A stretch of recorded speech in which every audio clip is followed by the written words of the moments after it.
दोस्तों मेरे चैनल में आपका स्वागत है। दोस्तों आज के इस वीडियो में मैं आप लोग को बताने वाला हूं कि अगर आप कोई भी स्किल का तैयारी कराते हैं, आपका एजुकेशन सेंटर ही है, आपने कोई ऐसा ढांचा तैयार किया है, कोई ऐसा आपके पास प्रोस्पेक्टस है जिसमें कि आप लोगों को स्किल कर रहे हैं और आप यहाँ पर चाहते हैं कि आप सर्टिफिकेट इशू करें, तो आखिर कौन सा रजिस्ट्रेशन आप कराएंगे कि आप दूसरों को सर्टिफिकेट इशू करने के लिए एलिजिबल हो जाएंगे।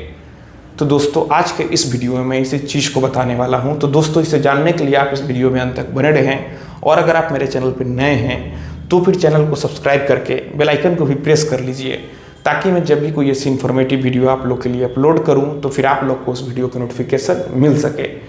यहाँ पर सबसे पहले आप किस चीज़ की तैयारी करा रहे हैं। अगर एजुकेशन सेंटर है तो ज़्यादातर लोग ट्रस्ट एक्ट में उसे रजिस्टर करा लेते हैं। अब ट्रस्ट कैसे बनेगा मैं समरी में चलिए आप लोग को बता देता हूँ। यहाँ पर पहले एक डीड ड्राफ्ट होता है, बायलॉज बनता है, और जैसे ज़मीन का रजिस्ट्री होता है वैसे ही उस डीड को रजिस्टर कराया जाता है। फिर उस डीड के आधार पर पैन कार्ड बनता है। फिर जो भी यहाँ पर लोकल लॉ है उसके अनुसार रजिस्ट्रेशन होता है।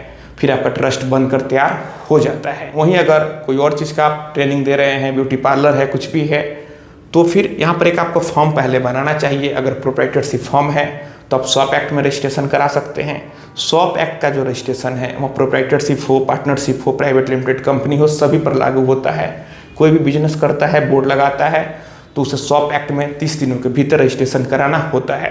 तो आप शॉप एक्ट में रजिस्ट्रेशन करा सकते हैं, एमएसएमई में आप रजिस्ट्रेशन करा लें।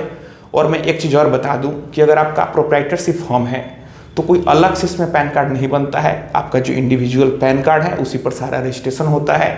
वहीं अगर पार्टनरशिप फॉर्म है तो अलग से पैन कार्ड बनेगा। अगर प्राइवेट लिमिटेड कंपनी है, ट्रस्ट है, सोसाइटी है, तो उसका अलग से पैन कार्ड बनेगा। तो यहाँ पर पहले आपको यह चीज़ जानना चाहिए। तो अगर आप बेसिक रजिस्ट्रेशन करा लेते हैं, आपका फर्म, आपका संस्था बनकर तैयार हो जाता है, उसके बाद आपको अपने बिजनेस का नाम, लोगो, हर चीज़ को रजिस्टर करा लेना चाहिए। आपको ISO से भी सर्टिफाई करा लेना चाहिए।